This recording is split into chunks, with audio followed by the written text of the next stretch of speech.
mais vous ne pouvez pas voir les urines parce que c'est des urines claires. OK? L'interrogatoire va maintenant à l'examen. À l'examen, vous cherchez une hépatomégalie, vous cherchez une splénomégalie aussi. Puis vous cherchez des signes hémorragiques aussi. Parce que si c'est un enfant qui a 1 mois qui vient en consultation avec une unité cholestatique, il peut faire un tableau d'insuffisance vitamine K et puis il saigne. À l'examen, tu cherches une hépatomégalie, une splénomégalie et des signes hémorragiques. Tu as parlé quelque part dans un stellaire, tout ça, tu peux le chercher ici, rapidement. Là. Tu enlèves le prurite, en règle ça, tu enlèves ça. Parce que ici, tu as besoin des éléments qui te permettent de dire que ça, c'est un ictère cholestatique. C'est tout ce dont tu as besoin ici. À la partie diagnostic positive, tu as besoin que des éléments qui te permettent de dire que ça, c'est un ictère et il est cholestatique. C'est l'inspection, l'enfant qui est jaune. C'est ensuite regarder les selles, regarder les urines. Ensuite, examiner le foie, l'abdomen, du moins. Et après, vas-y. Diapo suivante. Et ça, c'est bien, de voir l'aspect des selles. C'est très bien même. Ensuite,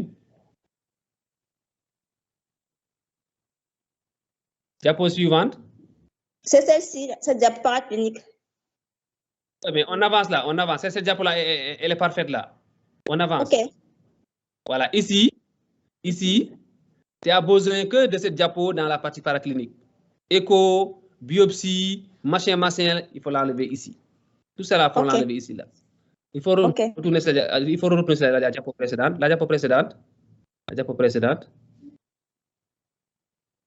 Diapo sur biologie. Diapo sur biologie. Oui, elle commence là. Voilà, ici.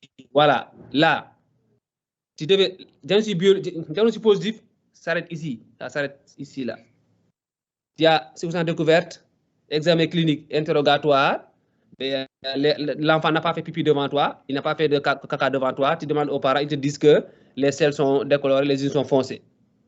Après, tu examines. Par chance, pendant l'examen, l'enfant fait pipi, tu vois les urines qui sont foncées. Ou bien par chance, l'enfant fait caca, tu vois les selles qui sont décolorées.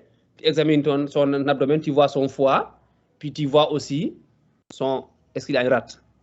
Le foie, il faut préciser la taille, la consistance. Est-ce que le foie déborde la ligne médiane? Est-ce que c'est de consistance ferme? Est-ce que le bout est mou ou tranchant? Il faut préciser ça. Habituellement, à 13 des voies biliaires, c'est une hépatomégalie avec un foie qui déborde la ligne médiane. OK? Et quand tu fais le dosage de la bilirubine, comme tu as dit, bilirubine conjuguée, autant les anciens livres ont dit supérieur à 20% de la bilirubine totale, mais actuellement, on commence à diminuer même jusqu'à 10%, parce qu'on veut que les gens soient plus agressifs dans le diagnostic des cholestases. Maintenant, on a commencé à diminuer jusqu'à 10%, supérieur à 10% de la bilirubine totale. Il faudra commencer à se questionner sur l'aspect cholestatique de la bile. Mais les anciens documents, ils mettaient supérieur à 20% de la bilirubine totale. C'est bon? Oui, professeur. Diagnostic positif, tu fermes la porte et puis tu t'arrêtes. Le chapitre, il s'arrête là. Maintenant, échographie abdominale, biopsie, tout ça là, c'est dans le diagnostic étiologique. Tout ça, c'est étiologique là.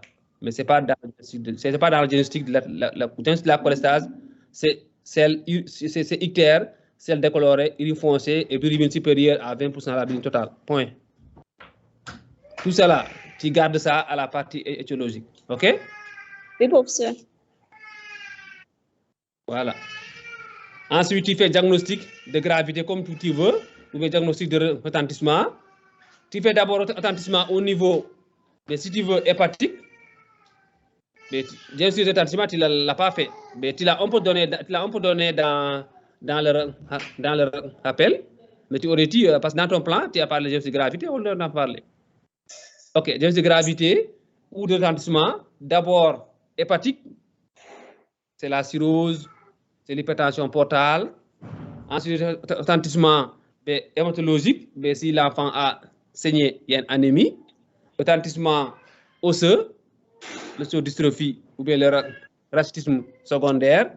Retentissement, je ne sais pas, oculaire, c'est la carence en vitamine A avec le trouble visuel. Retentissement, tout ce qui a rapport avec la première figure là, Tu peux mettre ça ici et développer ça. OK.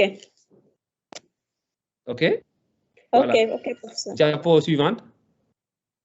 Diapo suivante. C'est la Encore? kinésologie. Oui, allez-y, enquête étiologique. Tu Enquête m'as mis- étiologique, Mhm. on dit c'est triple enquête étiologique. C'est bon là. C'est triple enquête étiologique. Enquête anamnestique, examen physique, et examen paraclinique. Enquête anamnestique là, il faut être systématique. D'abord, c'est antécédents personnels, ensuite antécédents familiaux. Antécédents personnels, c'est anténataux, pernataux, postnataux. Grossesse, est-ce qu'il y a une notion d'infection? Est-ce qu'il y avait un prurite pendant la grossesse? Est-ce qu'il y avait une cholestase chez la mère? Est-ce qu'il y a une notion d'infection? Tout ça, tu précises. Antécédents périnataux, est-ce que l'enfant est né à terme? Est-ce qu'il y a une notion d'asphyxie? Est-ce que l'enfant a tout ce que tu veux là? Antécédents postnataux, est-ce que l'enfant est hospitalisé à périnate? Est-ce qu'il a reçu de l'intuition parentérale? Est-ce qu'il a une infection néonatale? Tout ça, tu précises.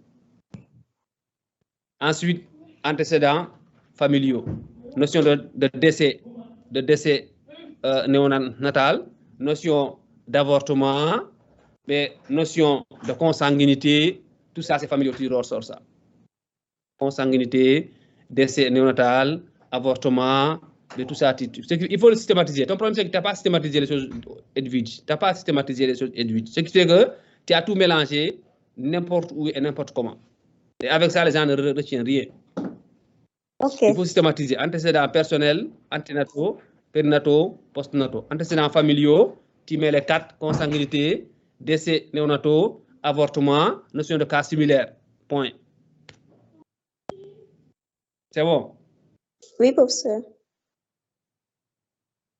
Ensuite, tu viens à examen physique. Examen physique, d'abord, tu évalues d'abord l'état nutritionnel parce que toi-même, tu as dit il y a un problème d'absorption des graisses. Tu évalues est-ce que l'enfant est malnutri ou il n'est pas malnutri. Poids, taille et puis les indices. Ensuite, tout ça, tu peux demander ça, hein, les vomissements, dans les parties, tout ça, tu peux demander ça. Ensuite, tout ça, tu mets ça dans antécédents personnels ou bien dans les symptômes que l'enfant a là. OK.